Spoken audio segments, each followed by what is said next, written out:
Hello guys, देखिए अभी आजकल के छात्रों में ये एक चीज आ गई है ना कि बोर्ड में 90% या उससे अबव हमें चाहिए। और ये गलत भी नहीं है। हम जिस समाज में जी रहे हैं ये समाज कंपटीशन वाला समाज है, प्रतिस्पर्धा वाला समाज है। आप कहीं पर भी रिजल्ट रखते हुए शर्माए नहीं। इसलिए सच में एक रेपुटेटेड मार्क्स जरूरी है और जिसको हम मान के चल रहे हैं 90%। आज की वीडियो में हम ये अपना एक स्ट्रेटजी बनाएं कि 90% हमारा बोर्ड में क्लास 10th में कैसे आ सकता है। ठीक है, अगर आप कहेंगे तो 12th के बारे में भी सोचा जा सकता है, लेकिन अभी 10th के लिए ये वीडियो है। ठीक है, तो देखिए मेनली आपकी कुल मिलाकर के कुछ स्कूल्स में 5 सब्जेक्ट्स होते हैं और कुछ में 6 कंप्यूटर वगैरह भी इंक्लूड किया जाता है। अब देखिए हमारा इसमें प्रैक्टिकल का जो मार्क्स होता है, या फिर आप जो कह सकते हैं कि जो हमारा जो स्कूल है उसके हाथ में जो मार्क्स होता है ना, वो हर एक सब्जेक्ट में 20 मार्क्स यानी 20 मार्क्स हर एक सब्जेक्ट में है। और जिसमें अगर आप अपने स्कूल में अच्छे विद्यार्थी हैं तो 20 में 20 आसान होता है आपके लिए। लेकिन अगर फिर भी एवरेज है, आप ऐसे विद्यार्थी हैं जो पढ़ते हैं और शांत रहते हैं, मतलब आप स्कूल में अगर हुड़दंग नहीं करते हैं, टीचर को परेशान नहीं करते हैं और टीचर से झगड़े मारपीट नहीं करते हैं, तो यूजुअली आपको कम से कम 18 मार्क्स मिल जाएगा। तो हम ये मान के चलते हैं कि आप हर एक प्रैक्टिकल में 18 मार्क्स ही पा रहे हैं। ठीक है, 18 मार्क्स हर जगह हम मान के चल रहे हैं।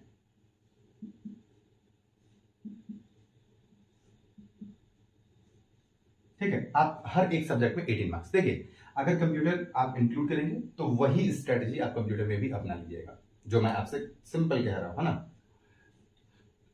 अब आप सब में 18 पा गए और आपको 90 मार्क्स 90% पाने के लिए हर एक सब्जेक्ट में मिनिमम 90 मार्क्स प्राप्त करने होते हैं। तो आप ऑलरेडी यहां पर हो गए 18 मार्क्स और आपको जो पेपर देना है वो 80 मार्क्स का पेपर देना है।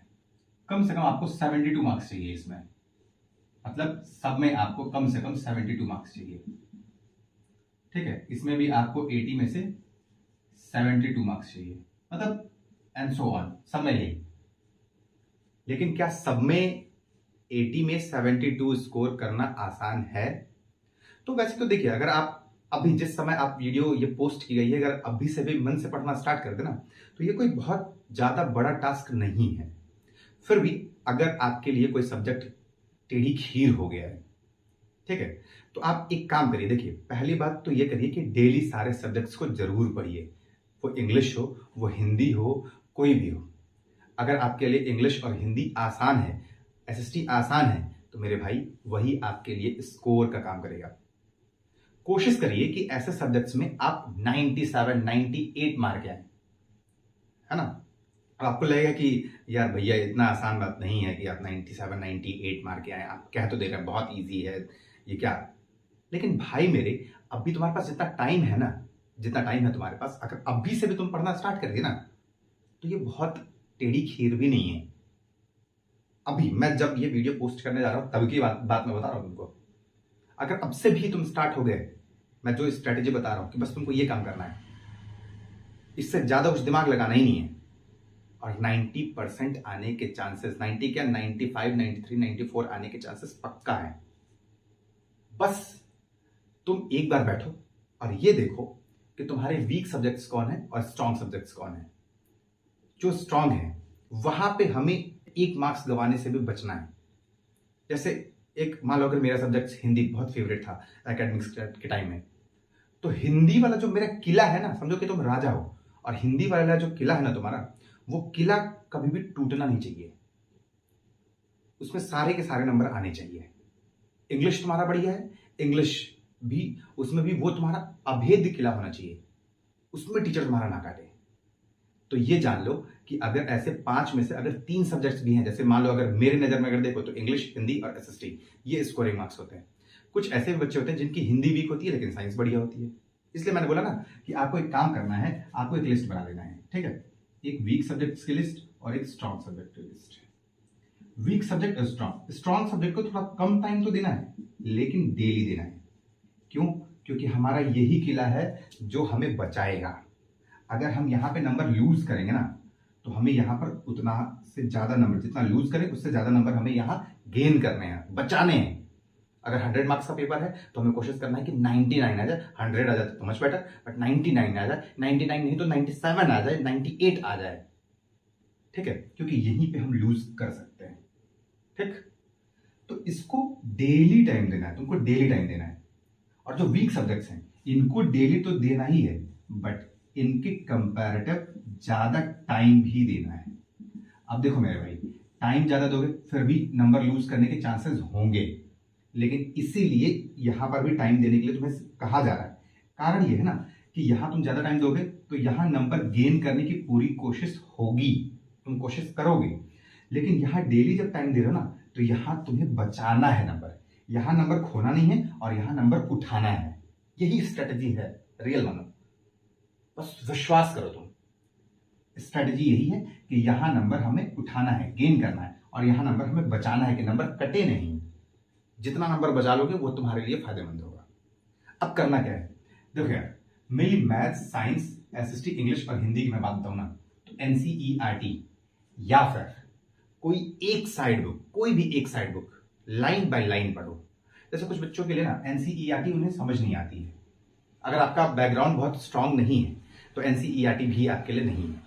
तो कोई एक साइड बुक लीजिए और डेली टारगेट रखिए, डेली का टारगेट हो। ठीक, देखो यार, अगर तुम्हारे पास एक लक्ष्य नहीं है ना तो बिना लक्ष्य के मेरे भाई तुम कोई भी चीज नहीं निकाल सकते हो, कोई भी जिंदगी में कुछ भी नहीं निकाल सकते हो। तो एक लक्ष्य रखो कि हमें डेली मैथ्स में इतना पेज पढ़ना है, साइंस में इतना पेज, ऐसे एक्सरसाइज कुछ, मतलब इस हिसाब से डेली का टारगेट रखो। एक छोटी डायरी लो और जब जब सारे तुम्हारे टारगेट्स कंप्लीट हो जाए, अचीव्ड हो जाए, तो आप एक ना अपने लिए रिमार्क लिखो कि यार वेल डन, आज सेटिस्फैक्शन है। ठीक है, और एनसीईआरटी या फिर कोई भी एक साइड बुक, ठीक है। और ध्यान दो, अब ना वो बच्चे जो बच्चे एवरेज नंबर लेके आएंगे 80%, 82%, 85% लेकर के आएंगे, वो बच्चे लास्ट में ना जाकर के पीवाईक्यू और सैंपल पेपर सॉल्व करते हैं। बस यही गलती तुम्हें नहीं करनी है। अगर 90% चाहिए तो 90% वाला काम भी करना पड़ेगा, समझ गए। इसलिए पीवाईक्यूज कुछ नहीं भाई, आज के समय में इंटरनेट, यूट्यूब भरे पड़े हैं पीवाईक्यूज से। चाहे आप किसी भी क्लास में हो तो पीवाईक्यूज उठाओ और चैप्टर वाइज पीवाईक्यूज सॉल्व करो। चैप्टर वाइज बोल रहा हूं मैं, चैप्टर वाइज, अभी चैप्टर वाइज सॉल्व करने का टाइम है। ठीक, और सैंपल पेपर अभी नहीं, सैंपल पेपर तुम्हारा होना चाहिए कब से, दिसंबर या नवंबर से। ठीक है, नवंबर दिसंबर, लास्ट दिसंबर सैंपल पेपर। सैंपल पेपर पता है क्या होता है ना, उसमें सारे चैप्टर की ना क्वेश्चन दिए गए रहते हैं। मतलब एकदम ऐसे समझो कि जैसे पेपर आता है बोर्ड में, उसी आधार पर एक सैंपल पेपर आता है, और हर एक दिन एक सैंपल पेपर, यानी एक पेपर एक सब्जेक्ट का जरूर सॉल्व करके सो। अब या तो सुबह सॉल्व करो या तो नाइट में सॉल्व करो, लेकिन डेली एक सैंपल पेपर जरूर सॉल्व करो। लेकिन पीवाईक्यूज तुम्हारे पहले हो जाने चाहिए, और कोई भी एक साइड बुक, कोई भी एक साइड बुक फॉलो करो। या एनसीईआरटी, अगर तुम्हारा फोकस बहुत अच्छा है तो एनसीईआरटी सॉल्व करो। ठीक है, और शॉर्ट नोट्स ऐसे नहीं कि भाई मतलब एकदम ऐसे नोट्स बना रहे हैं जैसे कि एक किताब तो आप पढ़ ही रहे हैं, एक और बगल में किताब बन गया, बिल्कुल नहीं। शॉर्ट नोट बनाओ, जो इंपॉर्टेंट चीजें हैं उनको रखो, बाकी को टिक करके काम चलाओ। एक बात और याद रखना, देखो आजकल जो बोर्ड है ना वो कॉन्सेप्चुअल क्वेश्चन ज्यादा दे रहा है। तो जहां पर भी कॉन्सेप्ट हो, जहां पर भी डीप नॉलेज हो, डीप कॉन्सेप्ट हो, वहां पर जरूर रुक जाना। जहां कहीं पर भी तुम्हें ऐसे क्वेश्चन देखने के लिए मिले जो कंसेप्चुअल क्वेश्चन हैं, तो मेरे भाई रुक के जरूर अच्छे से पढ़ना, समझना, फिर ही आगे बढ़ना। और दूसरी चीज पे फोकस करना जो न्यूमेरिकल हो। ठीक, न्यूमेरिकल, ठीक, और डेफिनेशंस या डेरिवेशंस, इनके ना चांसेस, मतलब ऐसा भी नहीं कह सकते कि जीरो है, बट इन दोनों को प्रायोरिटी ज्यादा देना, उसके बाद से इसको प्रायोरिटी देना। ठीक है, ये अभी के लिए जिस मतलब अगस्त में अगर मुझसे क्लास 10th के लिए तुम स्ट्रेटेजी पूछो तो इससे ज्यादा स्ट्रेटेजी कुछ नहीं है। लेकिन याद रखना, टाइम के अकॉर्डिंग स्ट्रेटेजी बदलती है। टाइम के अकॉर्डिंग स्ट्रेटेजी का बदलने का मतलब क्या होता है कि अगर ये चीज अगर मैं दिसंबर में समझाऊंगा ना तो दिसंबर में इतना डीप मैं नहीं समझाऊंगा, मैं बहुत शॉर्ट चीजें बताऊंगा कि तुम बस ये पढ़ो आप। लेकिन अभी मेहनत से 90+% तुम्हारे हाथ में है। लेकिन जब दिसंबर में यही बात होगी तो फिर भाग्य भी वहां पर तुम्हें चाहिए होगा। इस बात को याद रखना। और एक लाइन मैं तुमसे कहना चाहूंगा मेरे भाई, कि भाई अगर समय रहते नहीं बदले तो अगर समय या परिस्थिति तुम्हें बदलेगी तो ज्यादा तकलीफ होगी। इसलिए समय रहते बदल जाओ, अभी भी समय है। डीपी पढ़ाई करो, अगर नंबर लेकर के आना है, अगर वाकई में तुम्हें जिंदगी में करियर में कुछ पढ़ाई से रिलेटेड कुछ करना है, कोई जॉब निकालनी है, आईआईटीज जाने हैं, नीट जाना है, यूपीएससी के लिए जाना है, तो मेरे भाई पढ़ना तो पड़ेगा। ठीक। और जब करना है तो बाद में वो चीज़ हम ये हो कि हम बाद में ये चीज़ सोच रहे हैं, समझ रहे हैं, ये सब बाद का काम नहीं है। अभी करो, उठो, स्ट्रैटेजी बनाओ, स्ट्रैटेजी को फॉलो करो, टाइम टेबल बनाओ, टाइम टेबल को फॉलो करो, और टारगेट जस्ट सामने हो। अगर टारगेट तुम्हारा क्लियर नहीं है तो तुम कभी भी ब्लर टारगेट को हिट नहीं कर सकते। ठीक है। तो बहुत बहुत धन्यवाद। बस ये स्ट्रेटजी को फॉलो करो और मेरा विश्वास है कि 95, 94, 93 तो बहुत आसानी से आ जाएगा अगर तुम अभी एवरेज हो तो, और मेहनत करोगे तो। ये नहीं कि केवल वीडियो देखे और बस हो गया, ये वाला काम नहीं। मेहनत करोगे तो आएगा। ठीक है, चलो बहुत बहुत धन्यवाद।